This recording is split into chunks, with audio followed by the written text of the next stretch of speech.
혹시 Baby Vox Baby Vox Baby Vox. Baby Vox의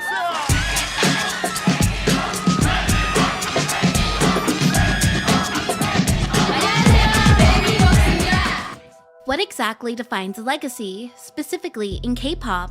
Is it the number of awards and achievements under their belt, their contribution to the industry, or their ability to pioneer a certain concept or image? Or is it their ability to stay relevant in the public after disbandment or influence over other artists?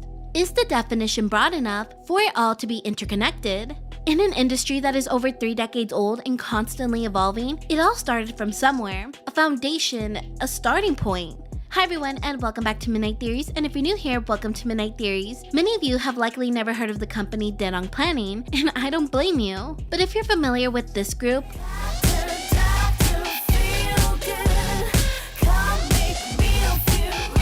or this group,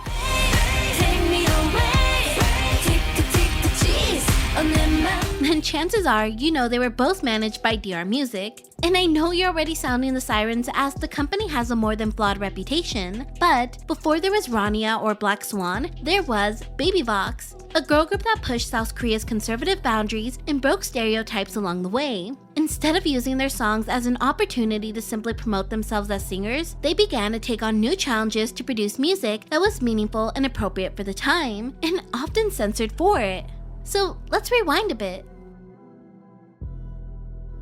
CEO and founder Yoon Dae-rang produced several underground artists that never really got their feet off the ground. By the mid-90s, the Korean music industry was booming with boy groups. I'm talking H.O.T, Turbo, NRG, and Zetskis.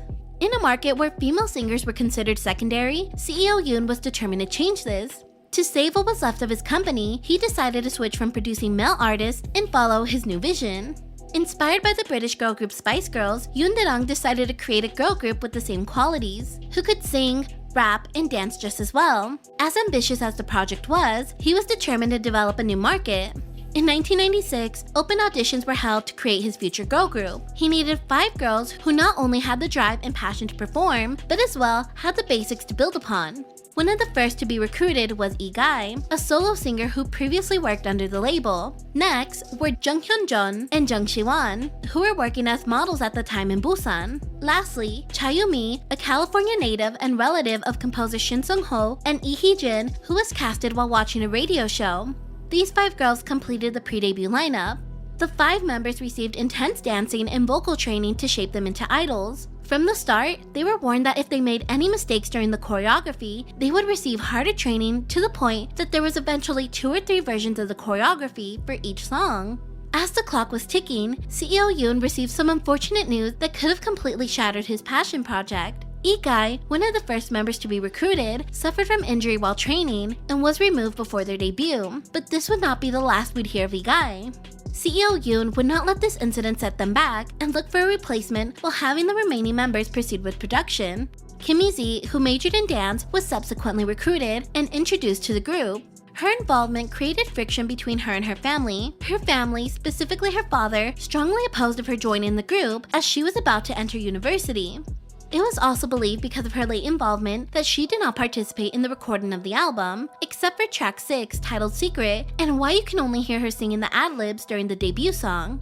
After going through all kinds of cast work, CEO Yoon was finally able to create the group of his dreams. The company name was also changed from Daedong Planning to DR Entertainment.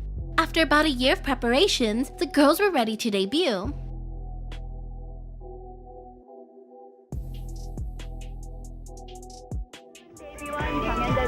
Baby 2 정시훈이에요. Baby 3 차유민이다. Baby 4 김희진입니다. Baby 5 이희진입니다. Baby Vox debuted on July 3rd, 1997 with their first album Equalizer.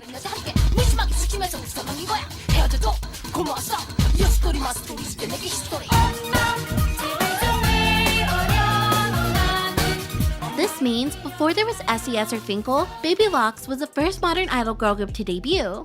Despite being from a small company, CEO Yoon spared no expense on the production of Baby Vox. He invested a considerable amount of money on several sets and costumes, making sure it was made with great care. Of course, their debut caused quite a spectacle. They were the first modern girl group to hit the scene and immediately drew attention for their bold image, dyed hair, and strong flashy dance moves. It was a risky concept, but it had to be done in order to stand out. Fun fact for those of you who are not well acquainted with the group, Baby Vox's name was originally just Vox, an acronym for Voice of Expression. 입니다. 베이비는요, 상큼하고 신비롭다는 애칭을 가지고 있습니다. 벅스는요, Voice of Expression. The word baby in their name was intended to be used only on their first album and replaced with the new word for their second album. During their early promotions, the group was often referred to Vox as heard here. The plan to change the subtitle was later scrapped and believed because of how unsuccessful their first album was. Unlike the songs of most female singers from that era, Baby Vox music was unconventional by the social standards of the time.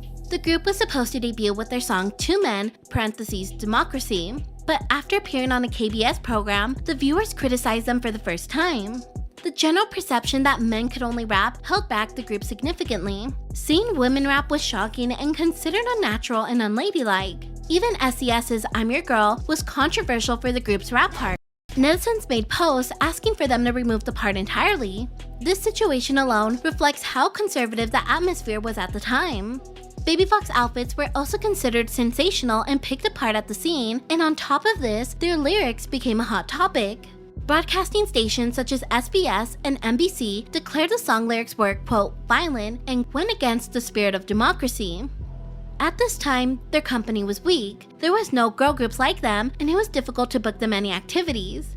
This left no option but for the company to comply and change their song. Two Men was eventually banned from being promoted on music shows, and so was their music video, which is laughable compared to how risque K-pop can be nowadays, but then again, the Korean public had never witnessed such a concept before.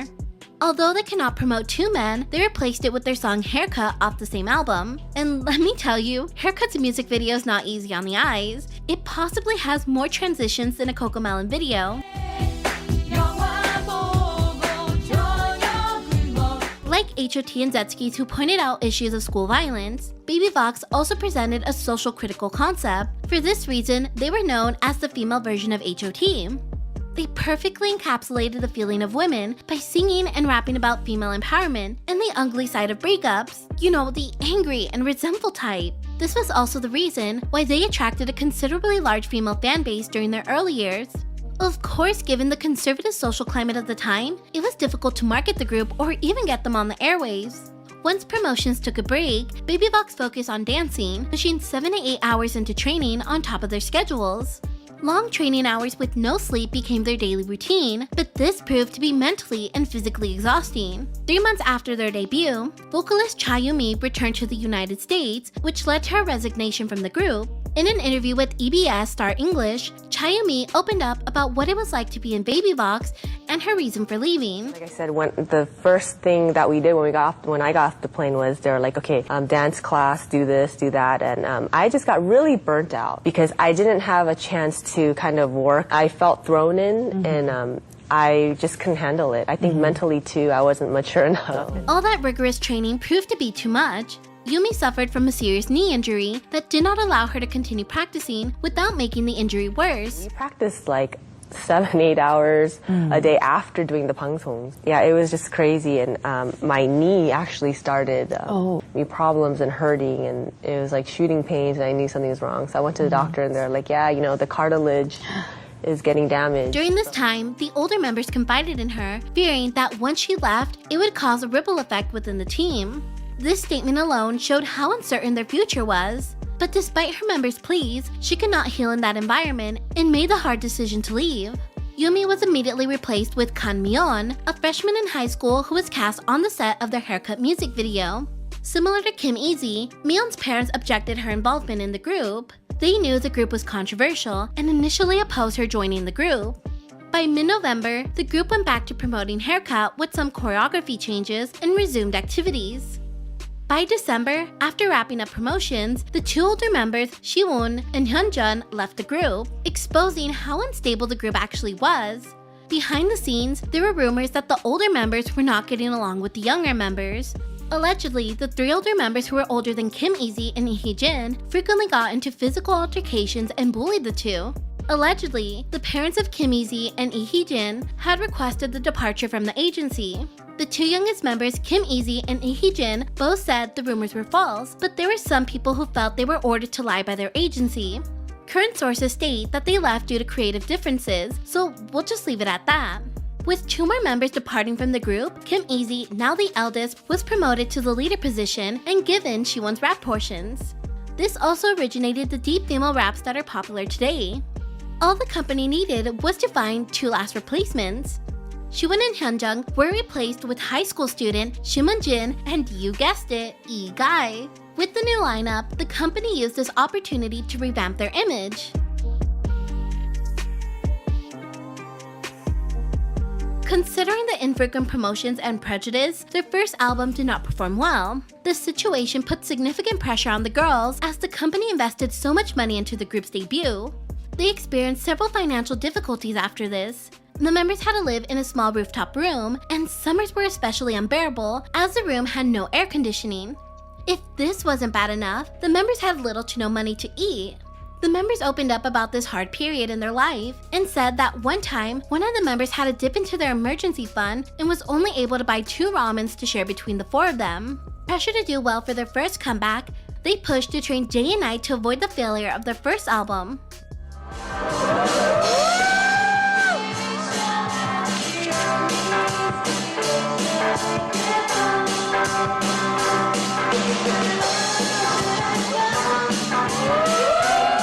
As for their second album, CL Yoon planned to have the group go for a girl band concept. The members practiced playing several instruments on their own and even finished recording their album by March of 1998. This was also the year that several other girl groups broke into the market. Girl groups such as SES and Finkel were far more successful than Baby Vox and created a refreshing image in the industry for their fairy-like appearance. CEO Yoon knew he had to make significant adjustments to their concept and made a major shift in his plans. It was a risky move to switch concepts in the middle of preparations, but the company boldly decided to follow the trend. The members began practicing intense choreography and learned traditional martial arts for 3 months. Finally, armed with a new lineup and image, Baby Vox dropped their second album, Baby Vox 2, on September 6, 1988. They promoted this album with their song Ya Ya Ya.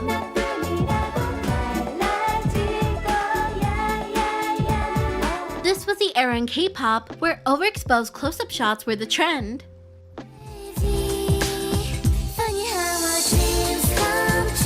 The group adopted a modest and cutesy style, leaving their tough and rebellious image behind. As expected, the public was more accepting of this concept and Poppy B, which allowed the song to rise exponentially.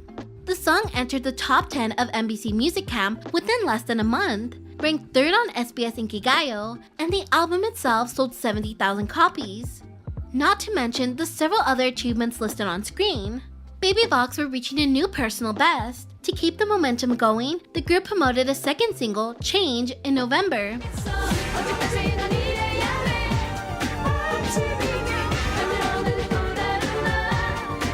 The song also received a positive response, and by the time the end of the year award shows came around, the group won several awards such as the Rookie of the Year award at the SBS Gayo Daejun and the Popularity Award at the Seoul Music Awards. Now exposed to a larger audience, fans couldn't help but notice something was off with the group, specifically one of the new additions, Lee-gae. Idols are styled with the trendiest outfits and embellishments to make them stand out from each other. In the case of Lee-gae, during Ya Ya Ya, her facial features were obscured by sunglasses. Many fans joked that this was done deliberately to disguise the idol's appearance, but then when Change promotions came around, her sunglasses were exchanged for hats. This gave the public a chance to get a good look at the idol. Compared to her and her other members that were in their late teens to early 20s, Gae looked suspiciously mature for her age, which was reportedly 20 years old on her profile.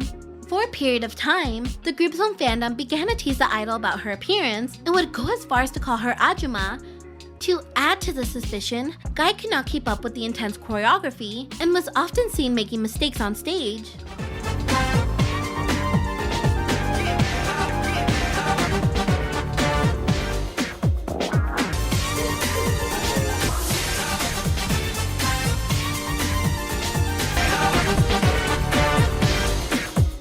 Of her age stayed just that. rumors, up until the group did a shared interview with popular teen soccer player Lee Dong-guk.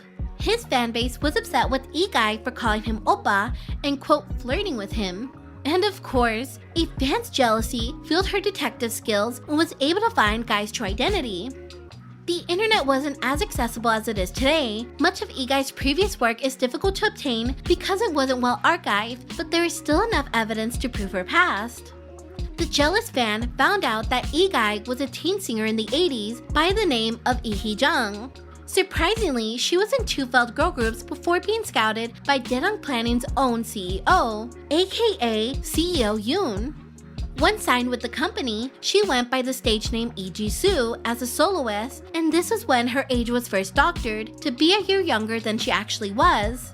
Her solo career also failed. That's why when Dear Music planned for a girl group, E-Guy was one of the first members to be recruited. Once joining Baby Vox, her age was reduced by 10 years, making the 30-year-old singer 20. The controversy was highly publicized that it surpassed online forums and spread into newspaper and television segments. The company apologized to the fans, and they were adamant that they were also deceived by E-Guy. However, anytime this topic resurfaces, a division still stands on whether if the company knew of E-Guy's true age or not. If we rewind back to E-Guy's solo career, CEO Yoon himself recruited and managed E-Guy long before Baby Vox was conceived. But what do you think? E-Guy's story is so interesting and bizarre that I had to make an entirely separate video on her background.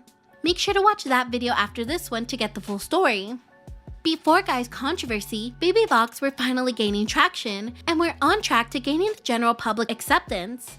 To distract the fans from the obvious explosion the controversy caused, the remaining members continued activities as for a while. DR Entertainment once again set up auditions to find a replacement and chose 15-year-old Yoon Eun-hae to join Baby Vox. Baby Vox입니다. 예, 오늘은요 저희 3집의 부자의 카드 새로운 멤버 윤은혜 양을 소개하겠습니다.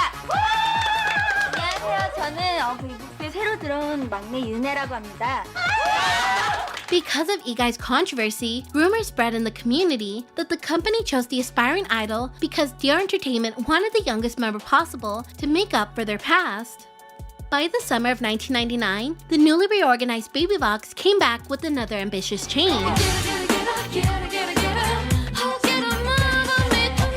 With the youthful addition of Yoon Eun-hae, many assumed they would stick with the cute image from their previous album. However, that's not the way DR operates. The company knew Baby Vox would not benefit forever from the cute concept, and SES and Finkel were already dominating in that field. If Baby Vox wanted to stand out, they needed to keep reinventing themselves. For their next album, the girls promoted it with Get Up.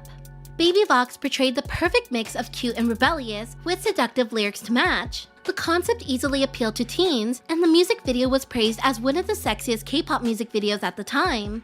Although the song itself was seeing success, the original music video only aired a few times before it was pulled off air. The general public complained that the music video was too scandalous. Why, you may ask? Leader Kim Easy wore several crop tops. There were minors in the group singing suggestive lyrics, and accused the female actress was acting out scenes that were considered, quite sensational for teenagers to see. Because of the backlash, DR had to produce a second version, cutting out all the scenes with the actors and adding more choreography shots and close-ups of the members. As for promotions, Get Up received positive attention, rising on the charts. The girls were also simultaneously recording unfinished songs off the album during this time. And just as predicted, the song scored the group their first #1 on KBS Music Bank. After successfully pulling off their sexy concept, the group followed up with Killer and their first promoted ballad, Missing You.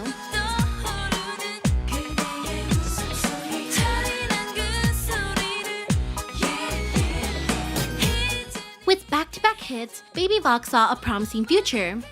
Killer had multiple first-place nominations on music shows, and the album sold almost 3 times more than their second album. However, there was still a considerable difference between the popularity of Baby Vox compared to SES and Finkel, who were selling between 500,000 to 600,000 copies per album. This album alone would not close the gap, but it was a step in the right direction. By the end of the year, Baby Vox were conquering award shows, winning multiple big awards, including the Bonsang Award. They also signed a contract to officially license and sell their music in China. Hold on to this for later. Just by the list of achievements this album alone provided, one would assume this was the most fulfilling and major confidence boost for the girls, especially after 2 rough years of controversies and backlash. But behind the scenes and accolades, the girls were suffering from bullying on a large scale. What do you get when you mix hormonal teens, a delusional mindset, and no sense of boundaries?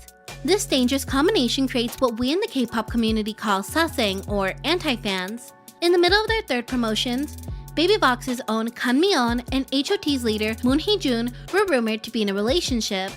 Although the foundation of K-pop boy groups date all the way back to Sobangcha and Sotajian Boys, H.O.T is considered the first modern idol boy group that debuted in 1996. They instantly became the hottest musical act, winning the hearts of teen girls and young women. Their fandom was strong in numbers and had a reputation for wreaking havoc amongst female idols who were even slightly associated with the boy group. Now imagine their legion of fangirls who have devoted their lives to H.O.T hearing whispers in the community that their leader is dating one of their rivals. The rumor alone was enough to send a thunderous wave of hate targeting the girl group.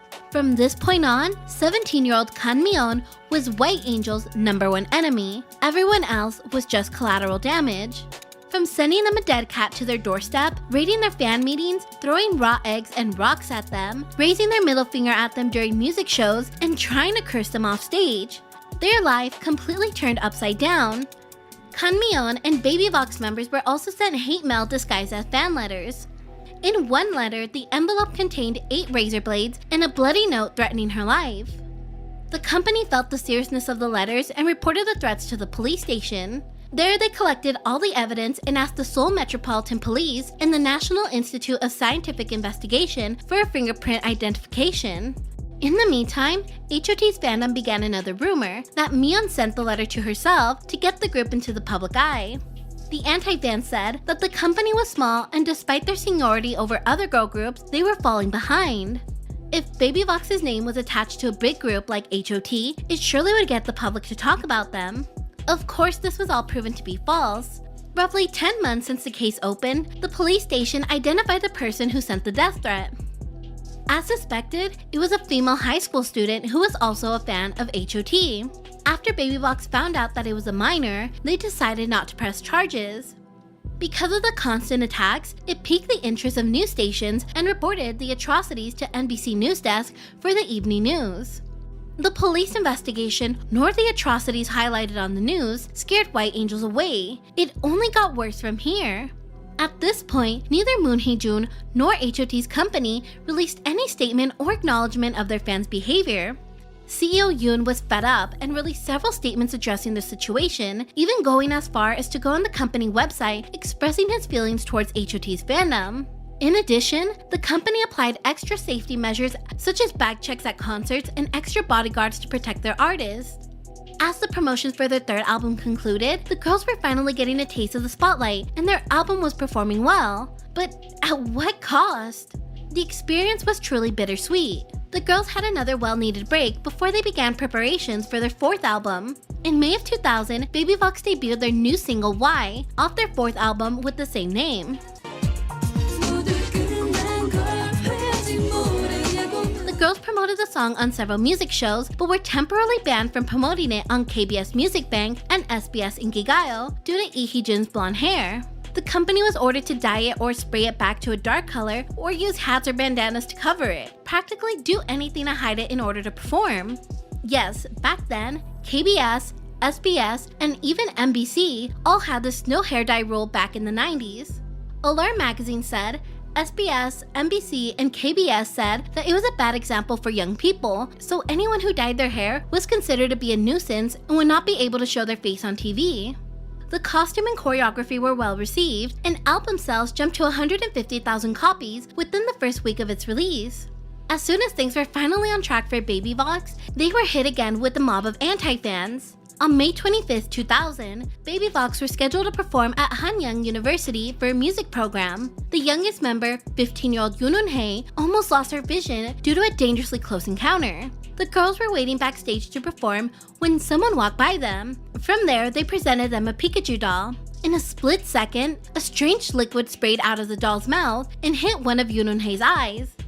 The young idol immediately collapsed to the ground and cried out in pain. She said that she could not even open her eyes. The company canceled the performance and rushed the idol to the hospital. Details were later released that the anti-fan disguised herself as a staff member and filled a water gun with a mixture of soy sauce and vinegar with the intent to blind her target. Luckily, the anti-fan was caught, but back at the hospital, the doctor informed Yoon that she suffered from a damaged cornea. Luckily, this would take only 4 to 5 days to fully recover. In the meantime, she continued her activities as scheduled and wore an eye patch till it fully healed. The terrifying incident left the 15-year-old with trauma, which made it difficult for her to go out and perform. On top of their already fragile mental state, Baby Vox had another encounter with anti-fans. The girls were set to perform Betrayal off their album. As soon as the girls began to perform, the studio was filled with chants by anti-fans aggressively chanting for the girls to get off stage.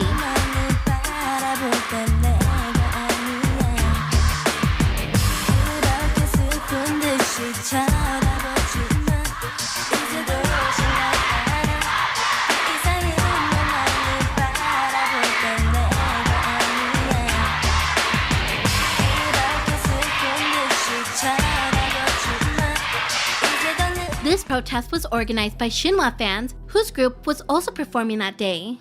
Due to the fans' behavior, Shinhwa was disciplined and had to halt music show appearances for the following week. Later down the line, H.O.T's company back then, SM Entertainment, released a short statement that the two idols had never met outside of work, nor dated, but their response was little too late. The damage to their mental health and self-esteem was already shattered. All of these attacks do not cover the myriad of others that happened during their career.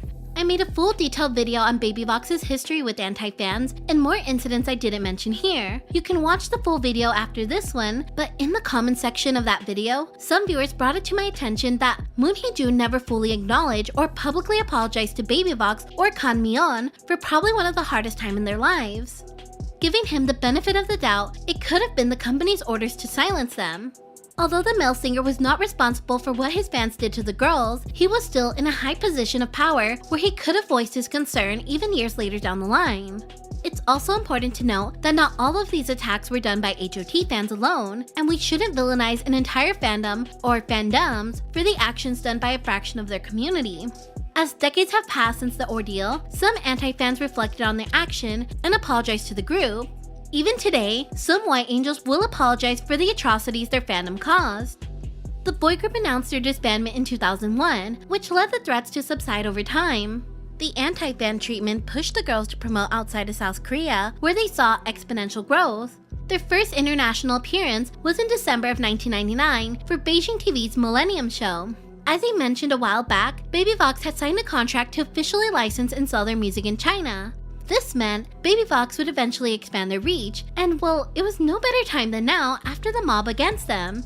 This is when the group flew overseas to Guilin, China to film their music video for Why. This was a rare occasion back then since K-pop was still in its early stages at the time. At the time, no one could have predicted how immensely popular the group would be outside of South Korea.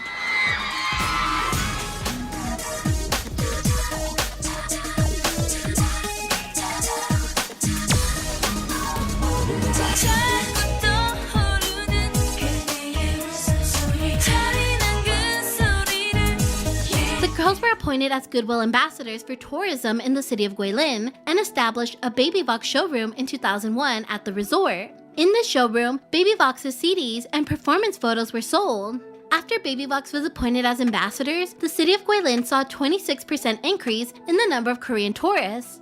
The city of Guilin also paid all of the expenses for the girls' stay and even invited their parents. Back in South Korea, the girls received music lessons for 5 months. Their 5th album, Boyish Story, was set to release in January of 2001, but because the girls were adamant about participating in writing and composing for the album, it was delayed to May. The title track for this album was Game Over, which was co-written by leader Kim Easy.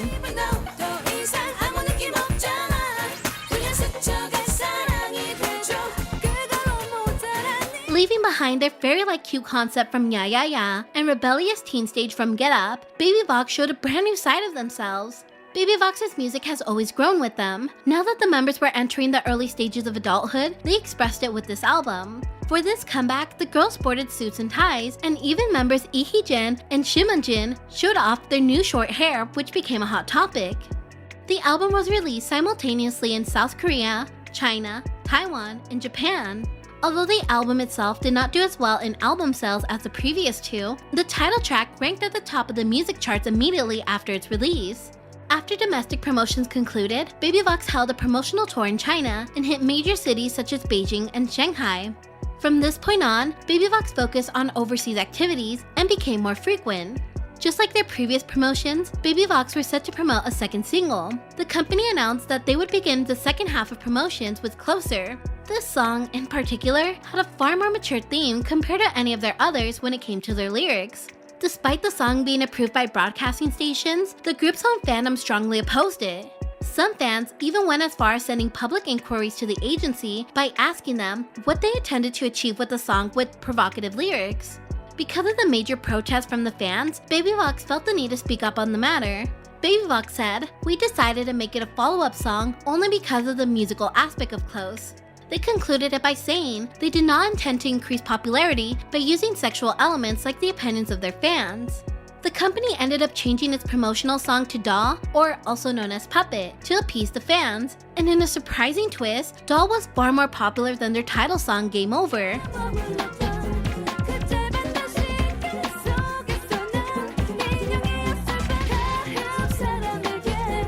As Baby Vox's popularity in China and neighboring countries continued to grow, the group constantly toured all over Southeast Asia and were offered to do solo work to expand their reach. Their company even donated 40 computers to underdeveloped regions and even had a computer school named after the group in China.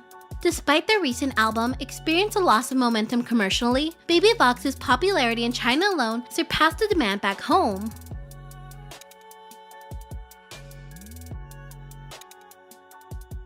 By 2002, Baby Vox experienced a second boom in popularity with the release of their greatest hits album titled Special Album. Some see a greatest hits album as lazy, or a last-ditch effort to make some coin before a company phases out a group.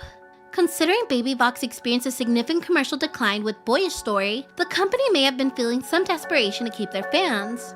On the upside, the greatest thing about this album was not only did they compile their most popular or commercially successful singles, but as well chose a brand new dance single as the title track.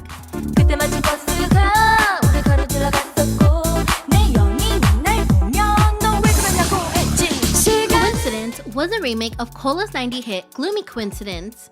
The song and the album immediately became a success, cementing their legacy as one of the greatest girl groups of their generation.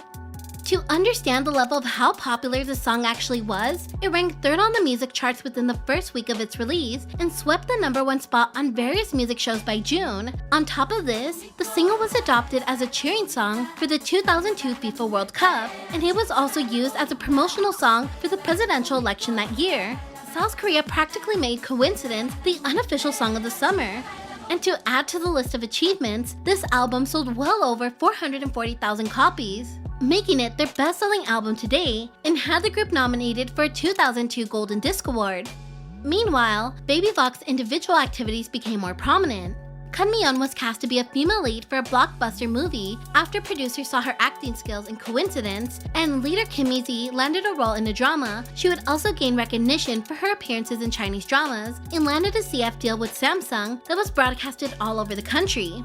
After 2 months of activities in Korea, the girls traveled to Thailand, the United States, and Japan, performing in big events. Baby Vox's frequent international activities made domestic fans feel neglected. Once their travels were over, the girls held their first solo concert in Korea after 5 years. Afterwards, their solo concert was edited down to an hour to be broadcasted on Mnet and later released on DVD. By 2003, powerhouse girl groups such as SES and Finkel were rumored to be disbanding, and even Baby Vox was thrown into the rumor. Now that their competition was wiped from the battle zone, would this mean Baby Vox could grow beyond their reach? For their 6th album, Devotion, Baby Vox released the album simultaneously in Korea, Taiwan, Hong Kong, Thailand, Japan, and Vietnam, selling a record of 400,000 copies in pre-orders alone worldwide. The girls promoted a Europop-style song titled What Should I Do?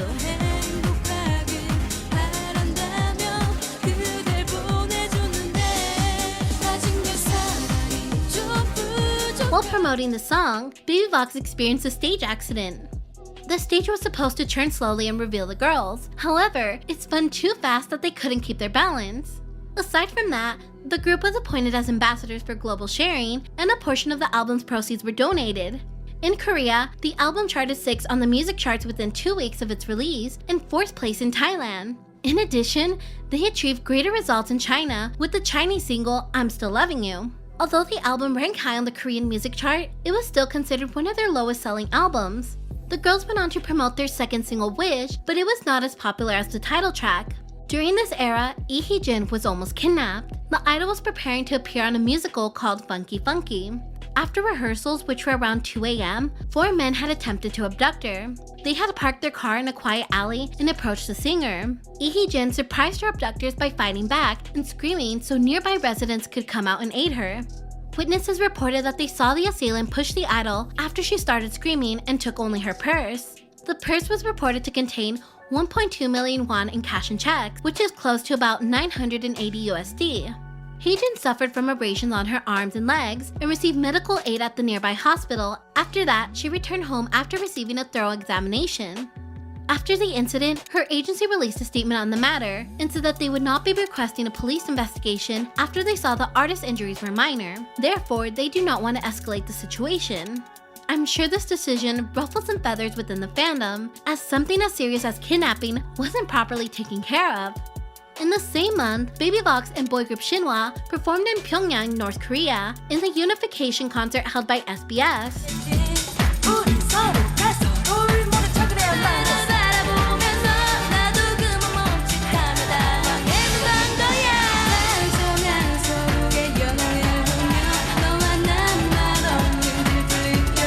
Baby Vox was the second girl group to do so, the first being Finkel in 1999. Red Velvet also performed in 2018, making them the first girl group to perform in North Korea since Baby Vox in 2003. During rehearsals, Baby Vox went on stage sporting crop tops and revealing clothing. But after rehearsals, the girls had to change costumes at the request of North Korean officials.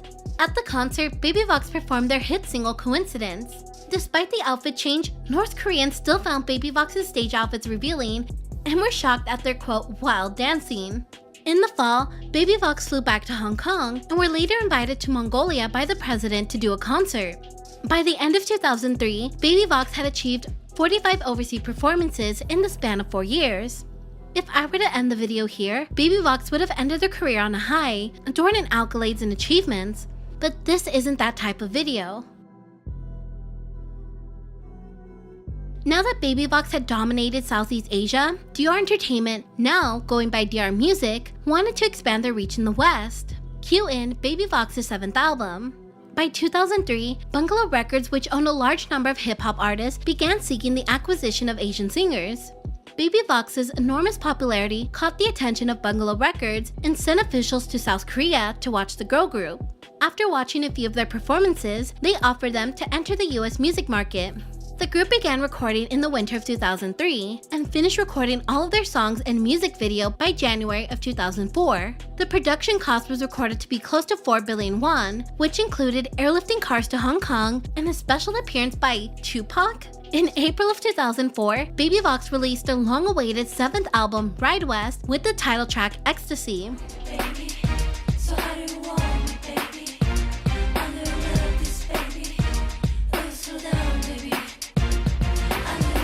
Baby Vox had always rebelled against South Korea's conservative image, and Ecstasy was another vessel to do so. The girls sported a westernized look to match their environment. As anticipated, Baby Vox captured the attention of the Western market, but for all the wrong reasons. Aside from the group's shocking Western look and what many would call poor attempt at emulating American hip-hop videos, one of their features ended up in a lawsuit. The multilingual album featured a few well-known American artists, such as Jennifer Lopez, Floss P, and surprisingly, Tupac.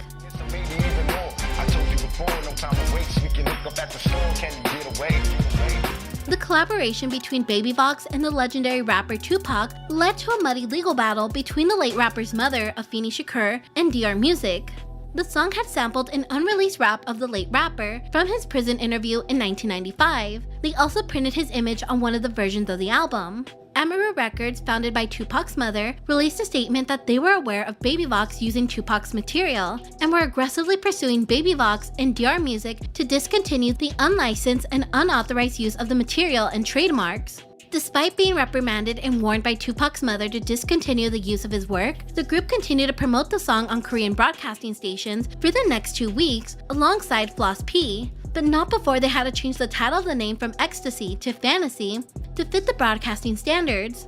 Over at DR Music, they argued that they had the legal right to use the sample by Bungalow Records. According to some documents, Amaru did not own the entire copyright of Tupac and were shared not only by Amaru, but several other labels such as Interscope, Death Row Records, and DTTG.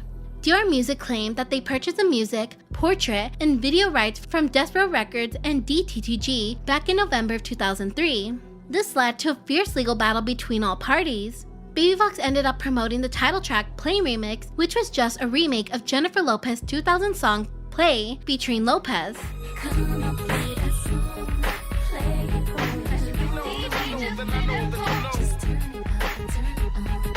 As DR Music continued to stay adamant that they were in the right to use the rap, Tupac fans became furious, as well as many hip-hop artists in Korea criticizing the girl group. This also led to Korean rapper Lee from DJ Doc to denounce the group publicly. He said that he was appalled by Baby Vox using the late rapper's rap for commercial use and called Baby Vox prostitutes. The exact term used was Miari Vox, Miari being Seoul, South Korea's largest red light district. In response, DR Music went to the Gangnam police station to file a defamation lawsuit for damaging the girl group's image. Rapper Floss P also responded to Lee by saying, "It doesn't seem right for a public figure to criticize about something that doesn't belong to him while talking about someone else's stuff. I think DJ Doc's raps are just borrowing American rap." By April 18th, DR Music asked Lee to apologize to the girls and delete his post. Baby Vox were scheduled to hold a solo concert in Gwangju, but due to the ongoing legal battle with Lee, they had to cancel it. Lee ultimately apologized to Baby Vox and lost the lawsuit, compensating Baby Vox for their damaged image. Years later, in 2008, Lee appeared on a TV show where they discussed the pros and cons of the internet. The guests were asked if there was anything on the internet that they wished that they could delete forever. In this segment, he recalled the Baby Vox incident that took place a few years ago. "I don't know who was the president of the Baby Vox fan club at the time, but he made a game to grow Lee butt hair.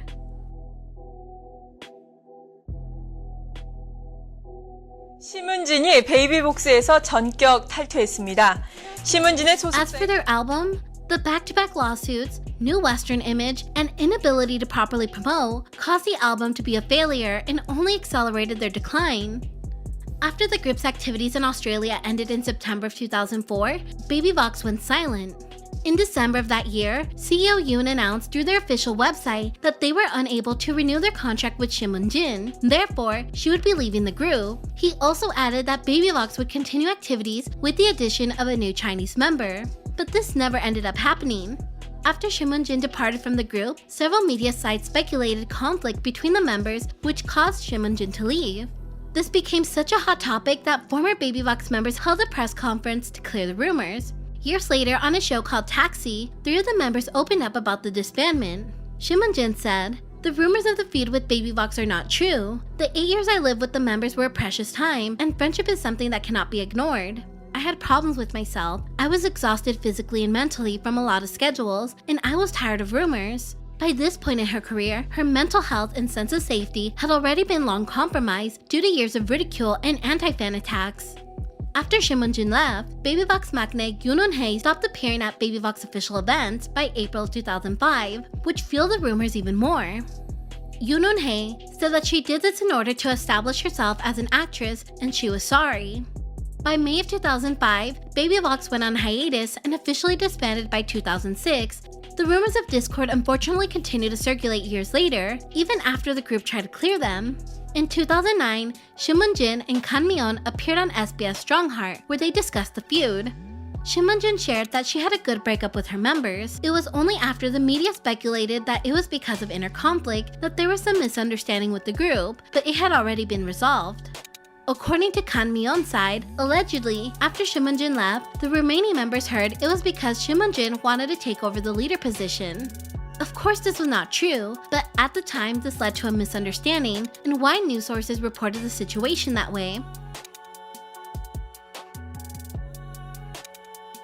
As the members went their separate ways, Baby Vox continued to stay active in their respective fields. The youngest, Yoon became a regular guest on popular variety show X-Men, but left a year later to jumpstart her acting career. She eventually landed her iconic role in the drama Coffee Prince, which skyrocketed her popularity, eventually becoming the most successful out of the group. After leaving Baby Vox, Simunjin debuted as a solo artist in 2005 with her album Zennies. The album was considered a commercial failure, which pushed her to venture into acting. With some experience participating in musicals and plays, Lee pursued an acting career after the group's disbandment, and becoming a successful actress. Unlike most of Baby Vox who transferred into actresses, Kan Mi-yeon remained as a singer and released 2 mini albums and a studio album. Her most popular single, Paparazzi, managed to stay on the top 7 on Inkigayo for 3 weeks straight. Unlike her former members, Kim Mi-zi went a different route. She finished college and worked as an MC on Mnet for a while before getting married in 2010. She's now focused on raising her children. Although the members have went their separate ways, they've had multiple reunions and joint appearances together throughout the years. The first was Kim Mi-zi's wedding in 2010. For the first time in 6 years, they performed Ya Ya Ya, but this time as bridesmaids. At the time, all of the members were busy with their own schedules, but canceled them for their loved older sister. Another was an emotional public reunion on Kim Jong-un's Chocolate, where the girls performed a melody of their past hits. They also celebrated the recent accomplishments and finally squashed the disbandment rumors. Despite disbanding over a decade ago, Baby Angel stayed loyal to the group that reminded them of their youth. On February 24, 2018, Baby Angels arranged a conjoined birthday party for the members who had birthdays in January through February / 20th anniversary event for Baby Vox. 4 out of the 5 members attended the event and held a fan meeting for 3 hours. At the end of the event, leader Kim Mi-zi promised the fans that she would work hard as a leader so that the 5 of them could stand on stage together again. The reign of Baby Vox ended during the beginning of the girl group renaissance, when legendary girl groups such as Brown Eyed Girls, Girls' Generation, and Kara debuted, ready to replicate their success and go beyond. However, CEO Yoon worked so hard to create Baby Vox that he was not ready to let go of the group just yet. Cue in Baby Vox Re.v. The company created Baby Vox Re.v as a reboot of Baby Vox made with entirely new members. This was DR's failed attempt to relive the glory days of his former girl group and promoted them as the 2nd generation of Baby Vox. Baby Vox Re.v debuted in 2007 with their single She, and followed in the footsteps of their singer label mates when it came to their bold, sexy image. The girl group lasted from 2007 to 2009 with no significant accomplishments. Again, CEO Yoon could not accept failure and launched another girl group to replicate Baby Vox's success, this time in the form of Rania, or earlier known as Baby Vox New Generation or 3rd generation of Baby Vox. They later scrapped the idea entirely and decided to brand new them as a new group. DR Music has this reputation for not letting go of his successful girl groups or business practices. They had this sort of mindset that if it worked for Baby Vox, then it can still work again. The girls are just the issue. Their current girl group Blackswan fell into a similar fate, being a rebrand of Rania. But if you want to know more about DR Music's shady business practices and the repeated mistakes with Rania and Blackswan, I highly suggest you watch Jihoons Carat's video on the history of Rania and Blackswan, and Kloot's video, the Unluckiest K-pop Group Ever series covering Rania, BP Rania, and Blackswan. I will have them linked in the pinned comment as well as in the description box. It's no doubt that Baby Vox has left an impressive legacy behind. They continue to push the boundaries by breaking the stereotypes that only male artists could rap, and not only sang, but rapped about controversial social issues that were unimaginable at the time. We also can't forget that they were the first girl group to wear crop tops, dye their hair, and wear piercings on stage.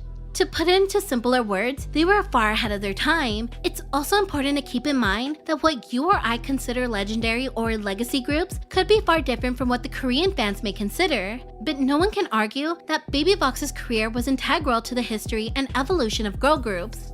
Many popular female groups or idol rappers may have not existed if it weren't for the pioneering of Baby Vox.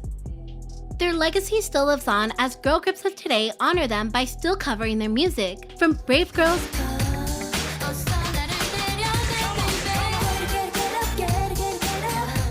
Wiki Nikki,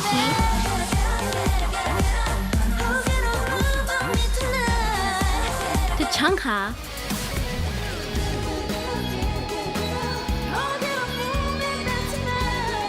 their impact still carries on.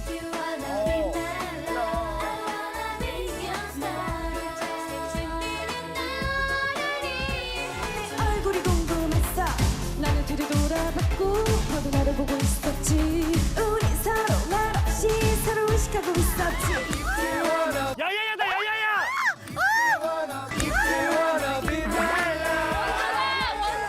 기억을 하네. 치고 나온다. 치고 나온다. 치고 나온다. 치고 나온다. 야. 이거야 이거야. 나 분위기가 완전 좋았는데. If you like this video, don't forget to check out my 2 other videos on Baby Vox, where I covered the anti-fan attacks of Baby Vox and the history of Baby Vox's most infamous member, E-Kai. Let's not forget you can also watch Jihoons Carat and Ploopy's video to continue the tragic history and mismanagement of DR's girl groups. With that being said, thank you for watching and enjoy your stay.